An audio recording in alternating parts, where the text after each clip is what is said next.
یہ جو خنزیر تھا مصطفیٰ کمال اتا ترک، یہ کہتا تھا اس قرآن کو خدا کو لاؤ میرے سامنے، ایک مکہ اس کو لگاؤں اس کا دماغ درست ہو جائے گا. جو آپ کے پرویز مشرف کا آئیڈیل تھا کہ میں مصطفیٰ کمال اتا ترک کے نظام کو لے کر کے پاکستان کے اندر نافذ کروں گا.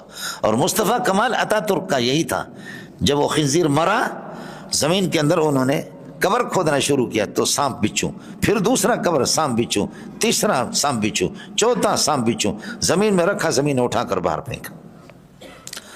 یہ ابھی زمین پہ نہیں ہے، زمین سے اوپر پلروں پر اس کو اٹھایا گیا. سمجھے؟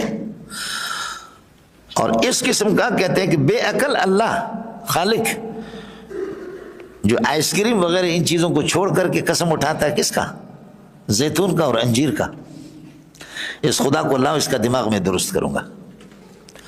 اللہ نے ایسی بیماری میں مبتلا کر دیا کہ جب یہ مرا اس کا علاج طبیب لوگ نہیں کر سکے. اس کی بیماری کا مرنے کے بعد پھر پتہ چل گیا کہ اوئے اس کی بیماری کا علاج زیتون اور انجیر میں تھا. طبیبوں نے بعد میں اس کی وہ کر دی. اس مردار کے مرنے کے بعد پھر طبیبوں کو اس کی تشخیص ہو گئی کہ زیتون اور انجیر انسانی صحت میں اس سے زیادہ اچھی چیز نہیں ہے کہ آپ زیتون اور انجیر کا استعمال کریں. آپ کو اللہ تعالیٰ کینسر وغیرہ بڑی بیماریوں سے بچائے گا.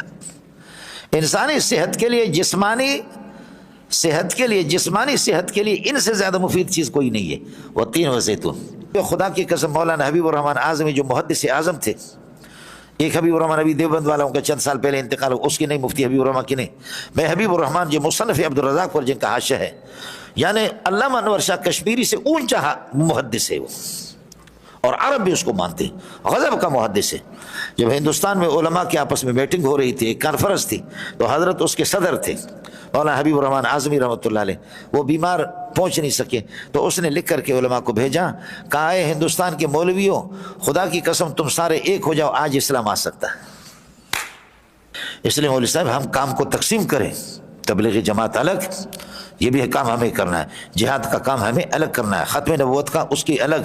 حضرت شیخ القرآن مولانا غلام اللہ رحمۃ اللہ علیہ فرمایا کہ مفتی محمود کو کہ اوپر اسمبلیوں کا کام آپ کا ہے، آپ کر لیں، اور شرک اور بدعات کا جڑ میں غلام اللہ نکالوں گا. سمجھے؟ جی ہاں، ان کی دوستی بھی تھی. کتنے ہمارے اکابرین کی کتنی، کہ فرمایا کہ بدعت اور شرک اس کا جھاڑو میں غلام اللہ لگاؤں گا جتنا مجھ سے ہوگا. باقی کے اسمبلیوں میں اس قسم کے سرغنوں کے ہم آپ کے ساتھ ہیں. میں نے آپ کو بتایا کہ شدید گرمی میں حضرت شیخ القرآن رحمۃ اللہ علیہ سبق پڑھا رہے تھے، پتہ چل گیا کہ مفتی محمود آ گئے تو شیخ القرآن ننگے پاؤں دوڑ کر کے گئے. آپ کو مسئلہ سمجھ آ گیا؟ اس لیے مولوی صاحب خیال کریں یہ اس کا پوتا بنا ہوا ہے. سمجھ شریف میں ہے کہ نہیں؟ سمجھ شریف میں ہے کہ نہیں؟ حضرت کے زمانے میں میں نے عرض کیا کہ 4 بیعتیں ہوتی. بیعت علی الاسلام، بایعتک علی انی اسلمت علی یدک، آپ کے ہاتھ پر میں مسلمان ہو گیا، لا الہ الا محمد رسول اللہ. بایعتک علی الخلافت، انک خلیفۃ اللہ فی الارض، تو اللہ کا خلیفہ ہے، میں کسی اور کو نہیں مانوں گا. بایعتک علی الجہاد، جہاد پر، الا اللہ نفر من الجہاد، جہاد سے ہم بھاگیں گے نہیں، میدان سے جان دیں گے، یا غازی بنیں گے یا شہید بنیں گے. اور بایعناک علی اللہ نشرک باللہ شیئا ولا نسرق ولا نزنی ولا نقتل اولادنا ببہتان. حضرت عبادہ بن ثابت کی روایت ہے، قرآن میں خود ہے خواتین کے بارے میں، یبایعنک علی اللہ یشرکن باللہ شیئا. یہ سب کچھ حکومت ہماری تھی. سمجھ شریف میں ہے کہ نہیں؟ اے کاش علماء اکٹھے ہو جائیں. اس لیے جماعت بنانے کی کوشش نہ کرو، جماعت بنانے کی بالکل کوشش نہ. کمزوریاں کوتاہیاں ہوتی ہیں. خلافت آپ کا حق ہے مولوی صاحب.